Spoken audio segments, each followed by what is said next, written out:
Vou pedir aos presentes que desliguem os seus celulares.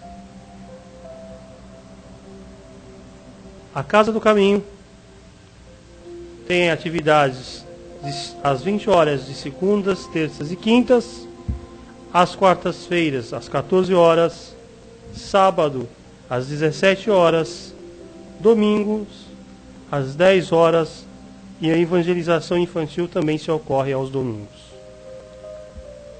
Para começar, em fevereiro, inscrições já estão abertas para o curso da iniciação ao Espiritismo, tá? Início em fevereiro. O plantão fraterno ocorrem aos dias de trabalhos com 1 hora de antecedência.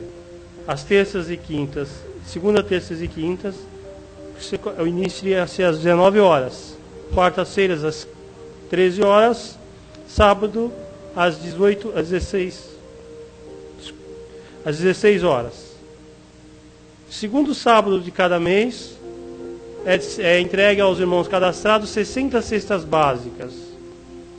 E a cada 2 semanas, uma semana sim, uma não intercalada, o grupo de distribuição sai às ruas de Santana, levando lanche aos irmãos mais necessitados do bairro. Bom, vamos começar hoje com a palestra da nossa irmã Raquel. Nós vamos dar início aos trabalhos de hoje.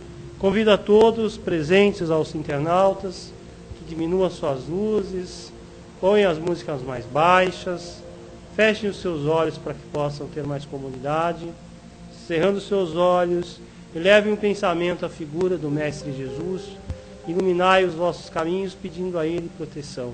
E para que nós possamos dar início aos trabalhos de hoje, vamos dar início ao Pai, pedindo a Ele que nos dê a licença para iniciarmos o trabalho dentro da doutrina, com muito amor, com muita paz, para que a gente possa, nessa luta diária, como eternos gladiadores, possamos vencer um leão por dia.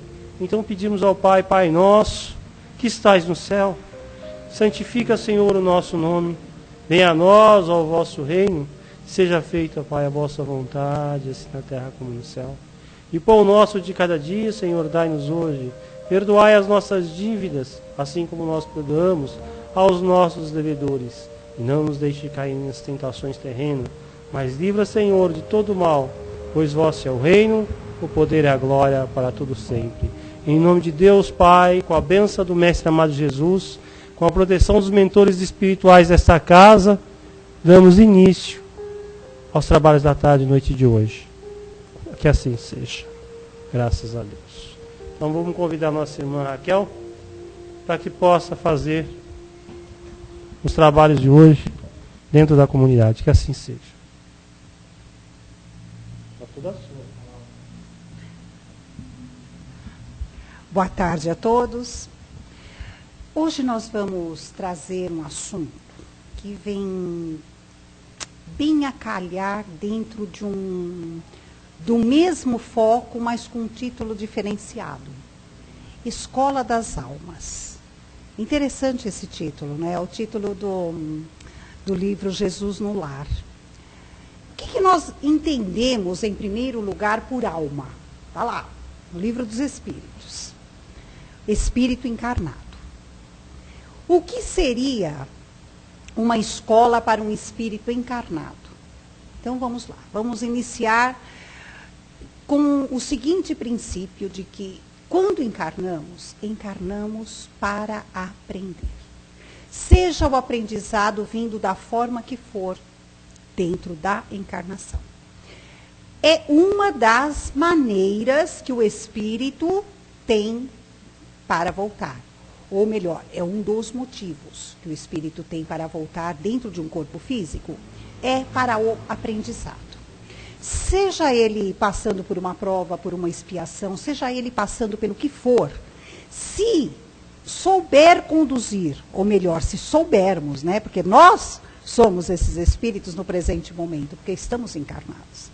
Então, se soubermos conduzir qualquer acontecimento da nossa vida corpórea de uma forma benéfica, satisfatória, produtiva, é um aprendizado.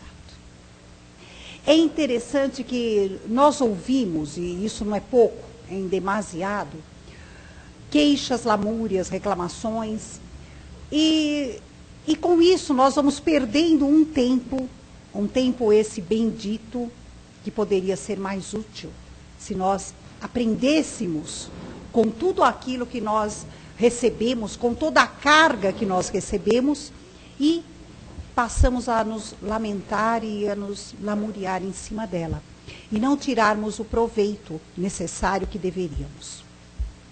Uma coisa é básica, nós não queremos sofrer, é lógico, nós não temos a necessidade de sofrer, quando nós sabemos encarar aquilo que a vida nos reserva, e aquilo que acontece, porque nós provocamos o acontecimento no momento imediato, no presente. São acontecimentos, às vezes, e muitos são eles, que nós não trazemos de outras vidas, não. Nós somos vítimas, às vezes, vítimas entre aspas, daquilo que nós plantamos e acabamos por colher nesta mesma existência. Então não adianta nós querermos colocar, muitas vezes, a culpa no passado. Eu digo nós, porque esse conhecimento cabe a nós, espíritas, de irmos buscar muitas respostas que queremos na nossa vida passada. E não é sempre assim. Não é bem assim. Agora, há aqueles que não defendem a teoria reencarnacionista, eles até podem reclamar, se lamuriar e não vão buscar em vidas passadas muitos dos motivos do porquê passam por certas situações agora. Com isso nós concluímos o quê? Que a nossa situação é pior. Porque se nós temos determinados conhecimentos, nós não deveríamos de forma alguma agir dessa maneira. No Evangelho segundo o Espiritismo, no capítulo 5, Bem-aventurados os aflitos, existe aquele item que diz causas atuais das aflições. Esse item, ele é de uma valia tão grande, e é para que nós não esqueçamos nunca de lembrá-lo, quando nós vamos nos referir a algo que nós não encontramos a resposta imediata, ou o motivo, a causa do que estamos passando agora, imediatamente, e jogamos para o passado. O passado é que é o motivo. É por causa de algo que aconteceu lá atrás que eu não lembro. Né? Geralmente a gente não lembra que estamos passando por isso. Não é bem assim. Mesmo que assim tenha sido, nós temos que assumir o presente. Porque é dentro do presente que nós vamos reparar esse passado, seja ele qual tenha sido, para que possamos eliminar de vez toda essa erva daninha que faz com que possamos sentir algum tipo de dor. Para que possamos exterminar de vez qualquer causa que faça com que agora sejamos menos felizes. Então é agora. O momento é o agora. E esse agora, nós temos que vivenciarmos esse agora de uma forma muito intensa. É interessante como dentro da doutrina espírita, às vezes, nós ouvimos algumas pessoas dizerem que vão deixar para depois muito daquilo que poderia aproveitar agora. Por quê? Porque nós temos a esperança, nós temos o consolo, nós temos o reconforto do dia de amanhã, de uma vida futura. Só que nós precisamos entender que nós não podemos viver consecutivamente, a todo instante, e adiando tudo aquilo que nos aparece. Não é assim que funciona. Nós temos, sim, nós temos a oportunidade de fazer isso, nós temos a escolha. Nós temos o livre-arbítrio de fazer agora ou deixar para depois. Só que nós temos que ter a consciência também e a responsabilidade que esse adiamento faz com que prolonguemos uma situação, às vezes, que não vai nos beneficiar em muita coisa. Até certo ponto, até determinado momento, pode ser benéfico, mas Nós vamos viver sempre assim, adiando, adiando, adiando. Nós temos que lembrar que a providência divina, ela nos coloca um limite nesse adiamento também. Vai ter uma hora que nós não vamos poder adiar mais. E o que acontece? Nós fomos adiando 1, 2, 3, 4, inúmeras vezes. Vai ter uma hora que, além de nós estarmos adiando uma determinada situação, nós já angariamos outras 3, 4, 10 ou 1000 situações em cima daquela. Então, nós vamos somando. Vai ter uma hora que nós vamos ter que resgatar tudo, se não de uma vez só, em parcelas muito grandes. Ou vai ser de uma vez, ou vai ser em parcelas bem pesadas. Então, não convém. Ai, mas eu não estou preparado, eu não posso fazer agora. Ajuda nós temos. E sempre há um meio de nós irmos resolvendo aquilo que nos aparece. Para isso, nós temos o dia a dia. Vamos resolver cada coisa no seu momento, no seu tempo, no seu devido dia. Isso é muito interessante, porque esse tipo de aprendizado a gente adquire na prática e do dia a dia, não existe teoria para ele. É muito bonito, a gente fala tudo isso, a gente sabe que é assim que funciona. Quando a gente coloca, faz aquelas colocações, tipo, cada coisa a seu tempo. O tempo nos responderá, o tempo dirá. Isso tudo é verdade, mas isso tudo tem que se constituir de uma realidade ativa, de uma prática, e não de algo que vai ficar na teoria porque chega a ser poético, não é? Saindo um pouco fora da doutrina espírita, mas pensando de uma forma não poética, mas filosófica, eu estou já há alguns dias, isso é algo muito pessoal que eu passo para vocês, eu estou há alguns dias pensando, meditando muito em cima de uns dizeres de Mário Quintana. Está lá na internet, para quem quiser procurar. Procurem lá. Um lembrete de Quintana. É muito interessante. Eu fiquei tão fascinada por aquilo que eu li, que eu acabei decorando. Porque eu estou meditando tanto em cima daquilo que eu decorei. Cheguei a decorar. E Quintana diz que a vida é um dever que nós trouxemos para fazer em casa. Quando se vê, já são 6 horas. Quando se vê, já é sexta-feira. Quando se vê, terminou o ano. Quando se vê, perdemos o grande amor da nossa vida. Quando se vê, passaram-se 50 anos. Agora é tarde demais para sermos reprovados. Se um dia me fosse dada outra oportunidade, eu nem olharia o relógio. Eu seguiria sempre em frente e iria jogando pelo caminho a casca dourada e inútil das horas. Desta forma, eu digo, não deixe de fazer algo que gosta devido à falta de tempo. A única falta que terá será a desse tempo que, infelizmente, não voltará mais. Então, mesmo dentro da doutrina, a gente aprende o quê? Nada como um dia atrás do outro. Se eu não tiver oportunidade agora, eu terei numa próxima oportunidade, ou uma próxima chance, num outro dia. Tá, tudo bem. Até aí está tudo certo. Só que tem o seguinte, gente.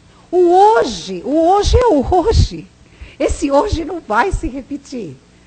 Quando é que nós vamos novamente vivenciar o 5 de dezembro de 2009? Nunca mais. Nós vamos vivenciar muitos 5 de dezembro, mas de 2009 nós não vamos vivenciar mais.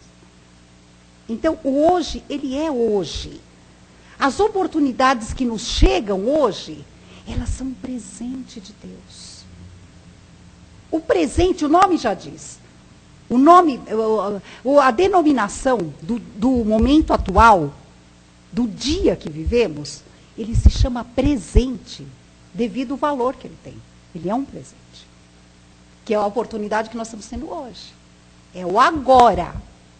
Se nós deixarmos escapar, talvez na próxima não seja como foi agora. Ah, mas a gente pode, né? Muitos podem pensar, ah, Raquel, mas pode ser melhor. Pode, claro que pode ser melhor. Pode sim, porque eu vou adquirir mais experiência, eu vou adquirir mais conhecimento, vou adquirir aprendizado, para que lá na frente eu resolva essa situação de uma forma mais aperfeiçoada, melhor. Isso é verdade. Só que hoje, para que eu possa chegar a essa conclusão, eu tenho que ter muita consciência do que eu estou falando. Porque senão ela vai passar mesmo. A oportunidade vai passar e lá na frente eu não vou ter feito nada para que ela se resolva de uma forma melhor. Se eu simplesmente deixar passar e não fizer nada para que lá na frente eu possa resolver isso que me aflige agora de uma forma melhor, lá na frente eu vou encontrar a situação muito mais complicada. Então não é assim. Se nós resolvermos sim deixar para depois, que essa resolução seja muito consciente, responsável e lúcida. E eu vou trabalhar para que quando chegar esse dia, esse compromisso que eu marquei comigo mesmo para resolver a situação, eu esteja realmente preparada para isso. Aí é válido. Agora, ir empurrando a situação e nada fazer para que ela se resolva de uma forma mais fácil, milagre não vai acontecer. Ela não vai se tornar mais fácil milagrosamente. Da noite para o dia, ficou mais fácil. Não é bem assim. Existem situações que nós sabemos que depende do tempo. Isso é verdade. Sabe aquela situação que no momento não dá para a gente fazer absolutamente nada? Não dá para tirar o pé do chão, não dá para mover um dedo em relação a ela. Lógico, não chegou o momento dela ser resolvida. É que a nossa ansiedade também vai lá na frente, né? Ela se interpõe, se antepõe a tudo e nós achamos que tem que ser agora. Mas vamos usar da lucidez. E a gente sabe bem que é lucidez, né, Andréia? Pelo menos nós aprendemos bem teoricamente. Você está praticando, André? Precisamos da lucidez para ter essa certeza. Aí eu toquei nesse ponto agora, né, aqui com a Andréia, porque eu, a Andréia, o Paulo, o Márcio e a Sandra, nós assistimos juntos um seminário que falava sobre lucidez. Então nós temos a receita para a lucidez. Mas ter a receita é uma coisa, né, Andréia? Agora pôr em prática é outra. Mas eu estou tentando, porque não é difícil, é só questão de perseverança. Lucidez, está lá. O nome do livro é A Lucidez, a luz que acende as almas, do Francisco do Espírito Santo Neto. E ele nos dá realmente a receitinha da lucidez. O que ele fala? Que a lucidez é quando você começa a limpar a sua mente. Mas como é que eu limpo a mente? Né? A tal higiene mental que a gente acha que eu chego num campo, vejo as árvores, o cantar dos pássaros, aquele ar puro, eu estou fazendo higiene mental. Não adianta. Se você levou um monte de tralha dentro da mente, você não vai fazer higiene mental coisa nenhuma. Higiene mental você faz em qualquer lugar, em qualquer momento, em qualquer hora. Desde que você selecione o que vai ficar na sua mente. Essa é a questão da higiene mental. Conhecimento é diferente de sabedoria, como nos diz o Kiko. Quando você tem conhecimento, você realmente atulha a mente. Você vai pegando as informações, o conhecimento. Mas o que será que vai me servir de tudo aquilo que eu conheço? Aí é sabedoria. Aí você vai selecionando, você vai filtrando e você vai se servir somente daquilo que lhe cabe, daquilo que realmente você vai aproveitar. Isso é ser sábio. Isso vai te dando lucidez mental. Porque se você tem a mente atulhada de informações, de conhecimento, e não aproveita, sua mente vai ficar congestionada. Uma hora que você precisa utilizá-la com algo útil, você não vai ter espaço dentro da cabeça. Agora, à medida que você vai tendo conhecimento, absorvendo, vai pondo em prática. Olha como é interessante essa questão. Ela chega a ser científica, chega a ser meio física a coisa. Você coloca em prática, você já tirou da sua mente. Por quê? Porque já faz parte das suas atitudes, do seu comportamento, do seu modo de ser. Já não está mais armazenado só na sua cabeça. Não, já faz parte de você como um todo. Já faz parte de você por inteiro. Então já não está mais na mente. Então a sua mente já ganhou um compartimento novo para colocar uma outra informação, um outro conhecimento. Você vai pegar esse conhecimento, vai filtrar, vai selecionar, vai guardar o que serve, o que não serve você vai jogar fora. E assim sucessivamente. Então, essa questão da receitinha da lucidez não quer dizer que nós não podemos ir adquirindo conhecimento. Podemos e devemos. Só que nós temos que colocar em prática para dar espaço para outros. E a gente só vai colocar em prática aquilo que serve. O que não serve a gente não coloca. Então a coisa é mais ou menos instantânea e automática. Quando a gente vai exercitando isso, isso vai se tornando um hábito, a gente começa a agir assim com naturalidade. E a naturalidade dentro desse exercício ela é tão grande que nos traz uma tranquilidade que até então nós desconhecíamos. Acaba a ansiedade. E para fazer isso, temos que ter um mínimo de tranquilidade. Senão a gente não faz. A gente não faz. Vai vir 1000 pensamentos, tudo, sabe? Eles se cruzando, que nem flechas, espadas em nossa mente, e a gente não vai conseguir discernir exatamente o que vai ficar e o que não vai. Então a gente precisa ter aquele respira fundo e vamos ver por onde eu começo. Esse é um exercício de vida prática tão gostoso de se fazer e não é impossível, gente. Não é difícil. E isso faz parte do aprendizado que nós temos que ter quando encarnados. Ah, mas por quê? O espírito encarnado não se serve disso? Claro que se serve. Acontece que o espírito desencarnado, ele é mais lúcido para começar, né? Ele não tem a matéria, não tem a parte física que muitas vezes se torna um obstáculo. Ele tem uma lucidez, ele adquire uma lucidez natural, ele volta ao seu estado de origem quando desencarna. Agora, o espírito encarnado, ele tem um dever, ele traz consigo algumas atribuições um pouco mais, não que seja difícil, mas um pouco mais trabalhosa. Por quê? Porque quando nós estamos encarnados, nós precisamos cuidar da vida física e da espiritual. As duas coisas juntas. Nós não podemos esquecer. Ah, mas eu sou espírita, eu aprendi que o espírito é que tem valor. Ah, então tá, né? Então o corpo não precisa comer, o corpo não precisa beber, o corpo não precisa de remédio, o corpo não precisa de higiene, não precisa de nada. Faz isso para ver o que acontece.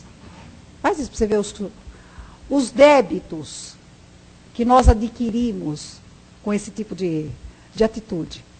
Não, a partir do momento que se tem um corpo físico, como está lá no Evangelho, o corpo físico é o nosso templo sagrado. Ele nos abriga como espíritos. Ele é a vestimenta para a entrada da escola das almas. Se não for através desse bendito corpo físico, como é que nós vamos aprender dentro do caminho reencarnatório? Como é que nós vamos aprender com o outro que convive conosco e que nos traz tantas lições? Porque sem o corpo físico, com certeza nós não iríamos nem querer olhar na cara desse outro, porque pode ser que esse outro não tenha lá muita afinidade, muita sintonia para conosco. E como espíritos, sem o corpo material, iríamos nos degradarmos frente a frente. Mas, com a bênção da reencarnação, e com um mínimo de esquecimento que seja, porque não é total o esquecimento que nós espíritos temos quando reencarnamos, mas o mínimo que nós temos depois que estamos dentro de uma veste física, nós convivemos com o outro. e com um pouquinho de lucidez, perseverança, cristianismo, boa vontade, tolerância, compreensão, nós vamos aprendendo com essa criatura. Seja ela que patamar ocupe em nossa vida, não importa. Perante Deus somos todos iguais, somos todos irmãos. Perante Jesus, somos os seus irmãozinhos em aprendizado. Não há distinção. Nós temos rótulos. Nós temos rótulos, sem dúvida. Nós, quando estamos aqui, nós usamos rótulos de tudo. Nós temos rótulos profissional, nós temos rótulo religioso, nós temos rótulo racial, nós temos rótulo consanguíneo, nós temos rótulos dentro da sociedade. Nós temos vários rótulos. Nós somos, assim, um arquivo rotulado, de tudo quanto é lado, de tudo quanto é jeito. E quanta importância nós damos a esses rótulos. Como se eles garantissem ou não a nossa entrada no paraíso. É assim que nós vivemos. Ah, mas então não vou mais ligar para esses rótulos. Errado. Somos criaturas que convivemos em sociedade. Nós temos é que aprender a conviver com esses rótulos e não nos desvencilharmos dele. Essa é a grande escola. Essa é a grande questão. Nós precisamos, infelizmente, de hierarquia. Sem hierarquia não existe organização, não existe disciplina. Por isso que nós temos chefe, nós temos patrão, nós temos os nossos subordinados. Dentro do lar nós temos pai, nós temos a mãe, nós temos o filho, nós temos o irmão. Quer dizer, perante os pais, nós obedecemos. Perante os filhos, nós somos os educadores, os orientadores. Perante os irmãos, somos de igual para igual. O nome já diz, irmão. Na sociedade, somos pobres, somos ricos, somos remediados, enfim, o rótulo que a sociedade nos taxa, a cada um de nós. Temos que aprender a conviver com esse rótulo. É esse rótulo que vai fazer com que nos posicionemos intimamente, frente a frente com a vaidade, com o orgulho, com o egoísmo. Porque muitos não toleram o rótulo do pobre. Muitos sentem o peso do rótulo do rico. Porque nenhuma situação é fácil e também nenhuma delas é tão sofredora assim. Basta saber viver dentro dela. Não é? O rótulo religioso, ainda tão cheio de preconceitos, tão cheio de não aceitação. Quantas brigas, quantas lutas, quantas guerras em nome da religião. Como se isso fosse real perante Deus. Para Deus, importa que religião que nós temos? Será que é a religião que vai fazer com que cheguemos mais ou menos perto dele? Claro que não. Claro que não. O que importa é nossa intenção, nosso íntimo, nosso sentimento, nossas ações. É o que é mais importante. A ação seguida da intenção. Pedir desculpa é muito fácil, depois que cometemos algo que não deveríamos ter cometido. Ou então que dentro do nosso modo de ver as coisas não é algo correto. Depende, isso é muito relativo. Deus vai avaliar a intenção que tivemos. Ah, então se Deus sabe o que vai no meu coração, eu não preciso chegar para o outro e pedir desculpa, né? Deus sabe. Não é bem assim. O outro precisa saber o que você pensa. O outro precisa saber, sim, o que você sente depois de ter feito ou ter deixado de fazer algo em relação a ele. Isso é importante. Isso também é divino. Isso é cristão. Por quê? Deus nos fez para vivermos em sociedade, seja ela qual for. Nenhum espírito foi criado para viver sozinho. Seria muito fácil viver sozinho. É tão fácil ser bom quando não temos com quem discutir. É tão fácil sermos caridosos quando não temos que dispor daquilo que nos cobre, daquilo que nos serve, para dividirmos com o outro. tudo que é cristão é muito fácil quando nós não temos que partilhar. Só que a vida não é assim. Jesus Cristo, ele nos deu um guia que se chama Evangelho, para que possamos, através desse guia, convivermos em sociedade.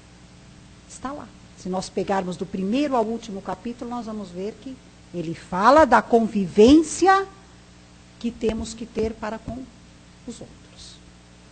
Então não adianta nós queremos fugir dessa realidade que tanto nos ensina. Porque essa é a grande escola que nós temos. Essa é a maior delas. É muito fácil nós querermos fugir de uma situação onde o outro nos enfrenta ou precisamos enfrentar o outro para não termos que expor, às vezes, fragilidades que nós não queremos que ninguém saiba. Porque para nós isso ainda é vergonhoso, é um fracasso. Mas não perante Deus. Para Deus isso não existe. Para Deus somos filhos em aprendizado, em andamento dentro da escala evolutiva, cada um aprendendo dentro da sua condição, dentro da sua disponibilidade, dentro do seu verdadeiro tempo.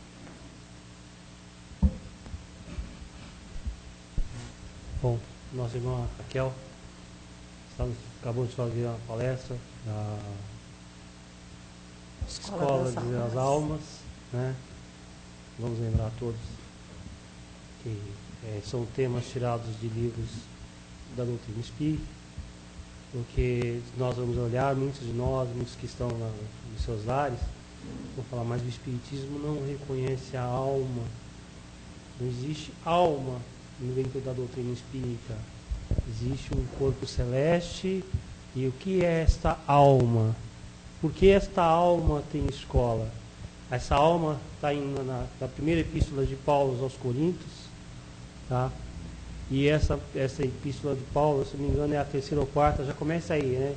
Paulo 1, Coríntios 3, mas tudo bem. Então está lá na epístola de Paulo aos Coríntios, quando lhe é perguntado, e ele nessa transcrição, ele fala, a alma é um corpo semimaterial, mais lúcido do que o perispírito ou o espírito. Então, só para elucidar um pouquinho o que a irmã falou, da questão da alma, porque o pessoal vai falar assim, mas espírita, não admite alma, a gente não vai encontrar nos livros espíritas nada que se relaciona à alma. Então, a alma é um dito por Paulo de Tarso, né, aos Coríntios. Então, só para tirar essa dúvida. E esse aprendizado, essa escola, né, que a Raquel começou legal, que lá no comecinho da palestra, que ela fala, o corpo é uma escola e é a escola da alma. Porque quando nós vemos aqui no corpo físico, nós vemos aqui para que possamos, através do nosso corpo físico, através do nosso viver, através de respirarmos, aprendermos. Tudo é lição. A alma que vai transferir ao espírito esse aprendizado em que o corpo passa. Então, quando você diz que uma pessoa é desalmada, é uma coisa meio pesada, porque na realidade essa pessoa não é desalmada, mas ela é uma pessoa sem coração. Né? Também é uma metáfora mais pesada ainda. Então nós temos que tomar só conhecimento dessa questão de que tudo, a verdadeira escola é a primeira morada que Deus lhe dá. Jesus nos diz, na casa do Pai há muitas moradas. E a primeira morada que Deus nos dá é o corpo físico, é a morada do Espírito. É ali que o Espírito, através do mecanismo da reencarnação, ou vamos usar esse termo, não sou muito, parece que reencarnar e desencarnar parece que é uma coisa meio de açougue, né? Mas da vivência, quando o espírito volta à vida corpórea, ele precisa de certas químicas, que é o espírito, perispírito, corpo físico, alma, corpo Corpo etéreo e corpo físico. Então, esses elementos químicos é que vão fazer um elemento, o indivíduo. E através dessa transmissão em cadeia é que você tem a verdadeira escola da vida, a escola da alma. Tá? Bom, eu não costumo fazer esse breve discurso, mas está aberto aquele que queira falar alguma coisa, complementar. Também, reportando ao início da sua palestra, você falou da questão de muitas vezes a gente deixar determinadas provas ou alguns obstáculos, né, para encarnações futuras ou algo.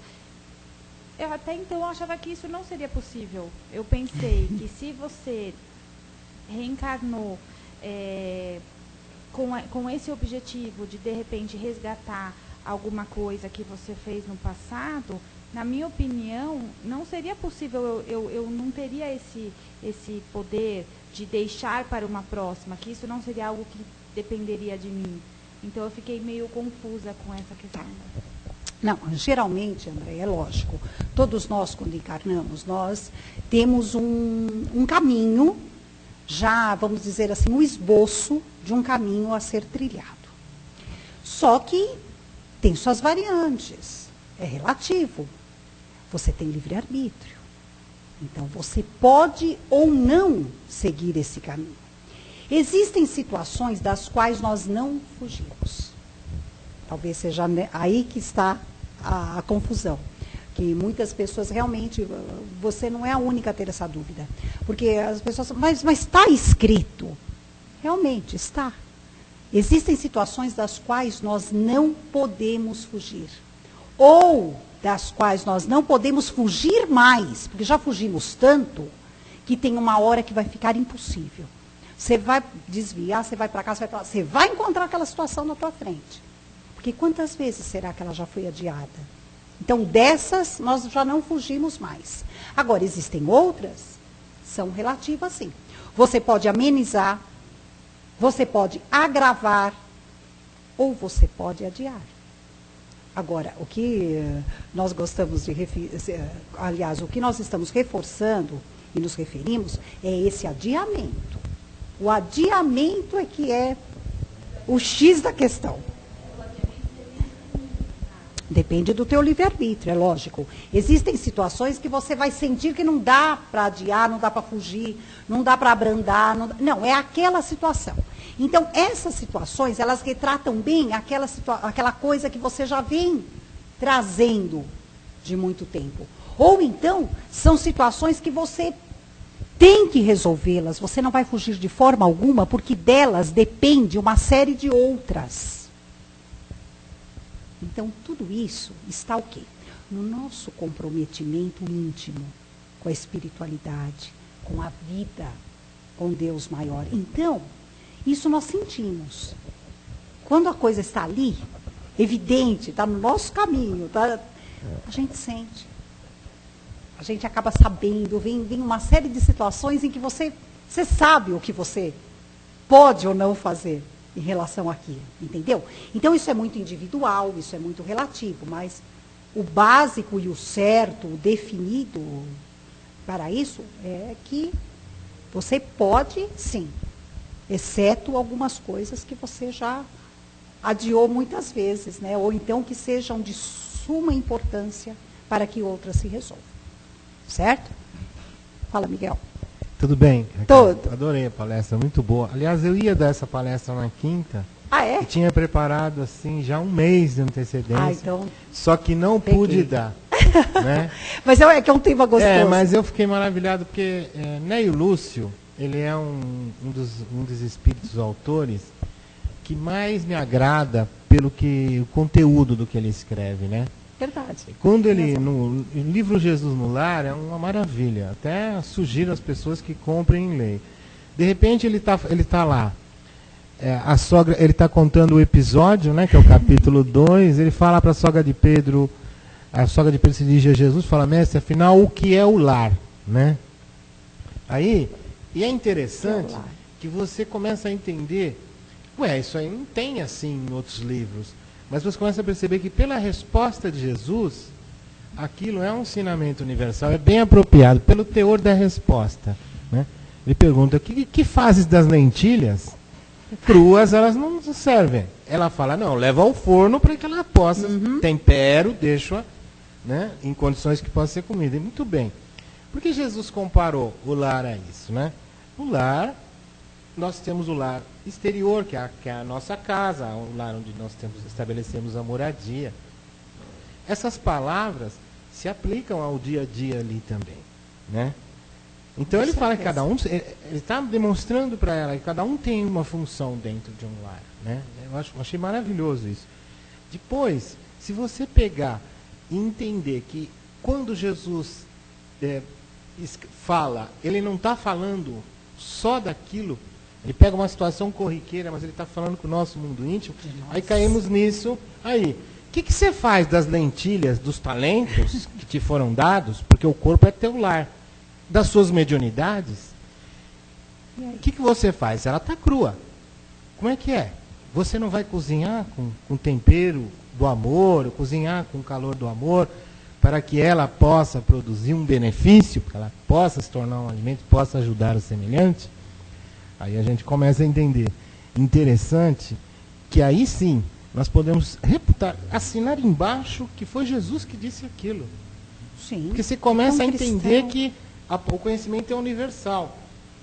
O conteúdo da doutrina espírita é que dá o testemunho da universalidade do conhecimento que está nele, que, lógico, já vem de outros espíritos, né?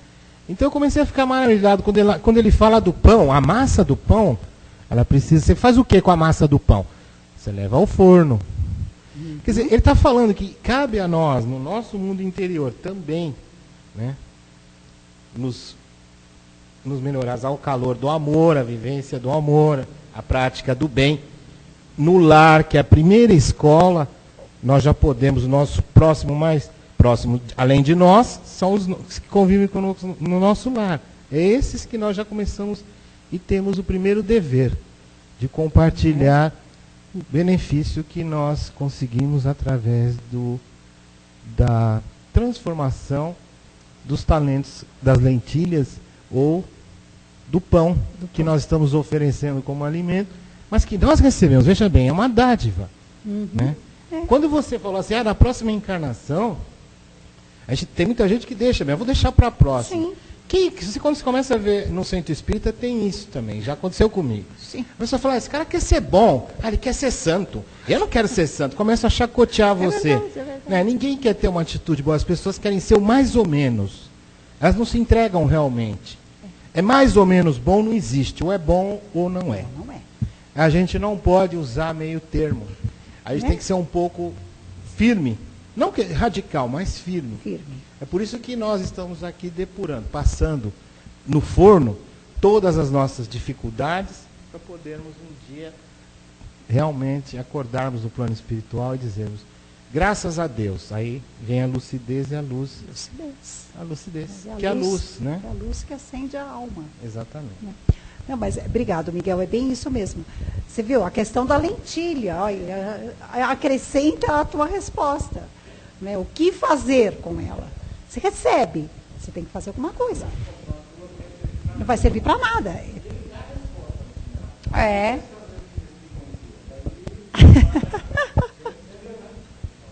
Não é? Elas são recolhidas. São recolhidas, ué. Você não vai ter as mesmas, ué. Giovana?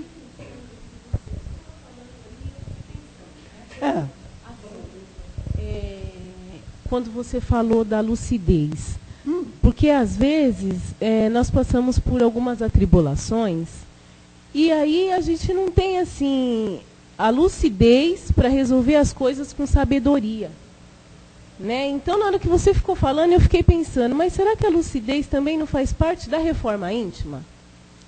Exatamente, uma coisa puxa a outra.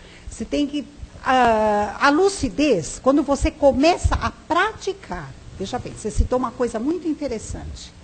É lógico que no auge, no furor de uma aflição, de um problema, Você não vai, você não, né? Desculpa, gente, nós não vamos conseguir resolver nada se nós não tivermos a lucidez. Mas sabe por que nós não temos essa lucidez? Para resolver esse furor, né? Porque nós não praticamos a lucidez. Se passa a ser um exercício diário, constante, na hora da necessidade você está ali, com a mente lúcida para agir.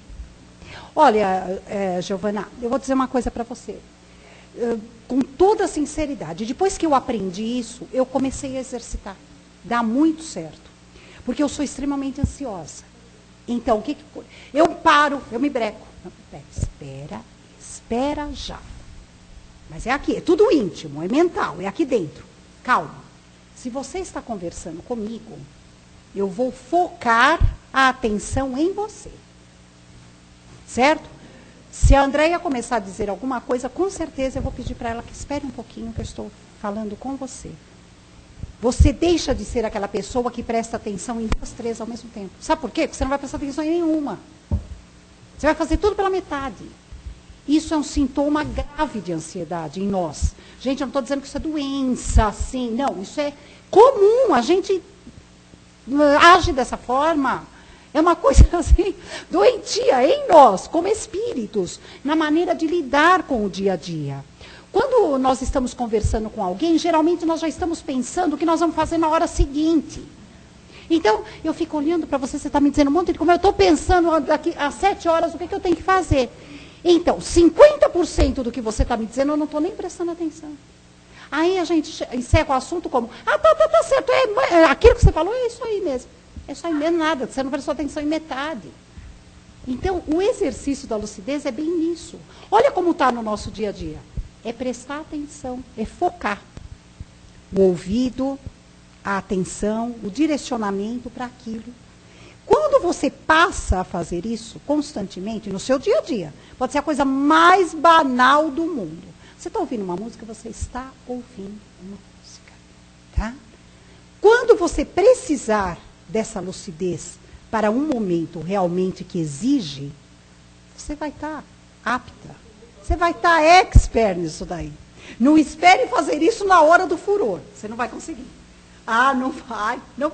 Isso aí é gradativo, tá? É um pouquinho todo dia. Sempre que você lembrar, você faz o exercício. Ele é perfeito, é magnífico, ele é muito gostoso de se fazer. Justamente porque vai te dando esse foco. Você vai vendo que você fica mais tranquilo. Você passa a ser uma pessoa mais tranquila, mais centrada, mais focada naquilo que você precisa fazer. Tudo na sua vida vai passando a ter hora, tempo, tudo se encaixa. Aí você vai ver que, nossa, tudo dependia de mim mesmo, né? Olha que bobagem. Tudo dependia de mim. Todo mundo. Isso é íntimo, isso é valoroso. Uma coisa de cada vez. Não dá para você... Como? Não dá para você querer ser polvo. Não dá.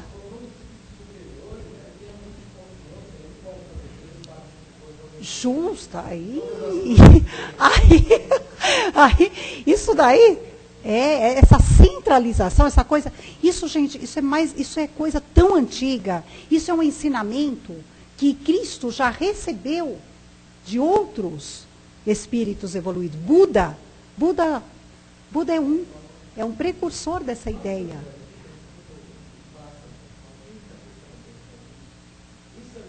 Não é?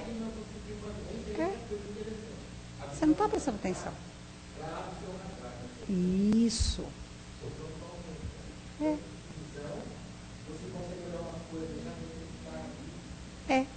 isso mesmo.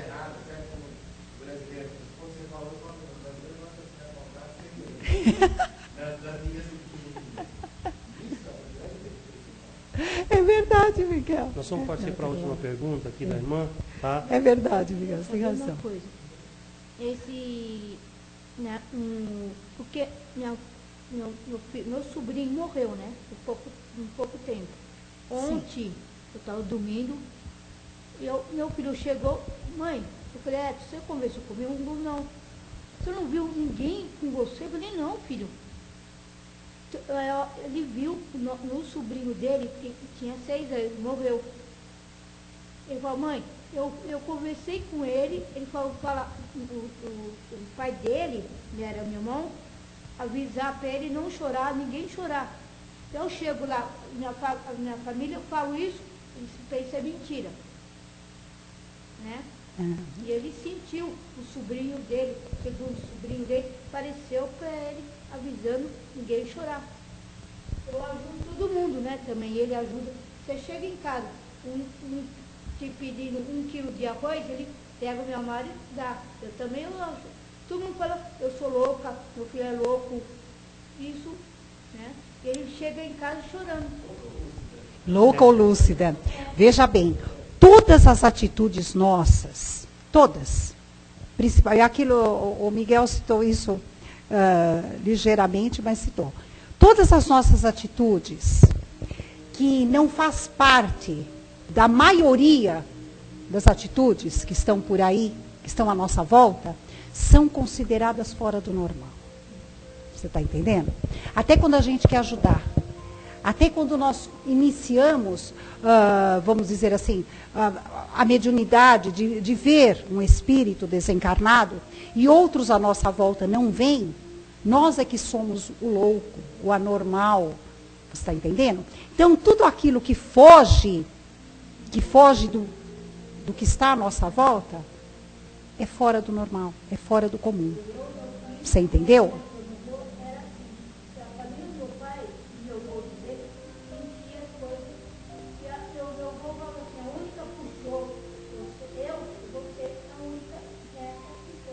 Exatamente. Então, olha, veja bem, isso que você está falando não é uma coisa tão anormal assim. Muitos sentem, muitos têm, mas admitir não é fácil. Você entendeu? Então, por isso que nós precisamos procurar o quê? Conhecer. Conhecer, estudar, perguntar para quem conhece. Porque isso vai dando para nós entendimento e vai fazendo a gente ver que nós não somos fora do normal. Tá? Gente, que Deus abençoe a todos nós, agora e sempre. Muito obrigado, Raquel. Vamos agora nos prepararmos para nós passarmos as nossas vibrações calorosas. Cerramos os nossos olhos, sentamos acomodadamente. Aquele aquele irmão que está na internet, alguns de vocês me conhecem, sabem de quem eu estou falando. Vamos baixar um pouquinho a música, baixa um pouco o som, relaxe confortavelmente, pense em coisa boa, pense no amor, pense na caridade, eleve o pensamento pensando em Deus nosso Pai, pedindo a Ele que os mentores espirituais e individuais de cada um, e desta casa, dessa comunidade espírita que nos frequentamos, e aqueles irmãos que agora participam conosco através da internet. Vamos doar um pouco, cada um do seu ponto físico, cada um da sua casa, ou aquele que está nesta casa espiritual. Vamos doar àqueles que se encontram adoentados, acamados, em seus leitos. Vamos doar àqueles que se encontram em orfanatos, creches, asilos. Aqueles que estão em momentos em pronto-socorro, com crises traumáticas, com sequelas. As parturientes que estão dando entrada na maternidade, para que os novos espíritos em novos corpos possam vir lindos, maravilhosos, e sejam os nossos substitutos na doutrina e no trabalho. Vamos vibrar também aos irmãos que se encontram em festividades de finais de ano, para que possam ir voltar aos seus lares, como assim saíram de manhã, ou encontrar seus familiares com um bom humor, que a festividade continue em seus lares e esse retorno possa ser maravilhoso. Vibremos a todos aqueles que nos pedem, aqueles irmãozinhos que nos pedem auxílio, que nos pedem a prece, a oração, quando sabe que nós somos espíritas ou quando nós estamos na casa espírita. Vamos vibrar por este irmão, vibrar para os nossos familiares. Aquele ente querido que passa por uma dificuldade, vamos vibrar naquele ente querido. Imagine aquele ente querido, maravilhoso, que passa por dificuldades, doentes, para que possam receber a dádiva de um bom reforço espiritual.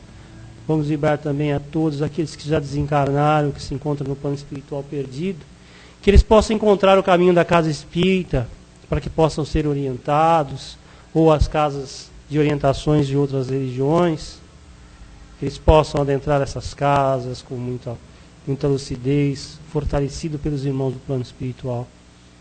Vibremos agora, com a licença do plano maior, pelo nosso lar. Vamos começar por esse lar espiritual que nos assiste. Vamos vibrar por eles. Aqueles irmãos que aqui se encontram, sofredores, precisando de ajuda, que possam ser encaminhados para a câmara de ajuda. O trabalho de orientação está sendo feita, é feita diariamente, como um pronto atendimento.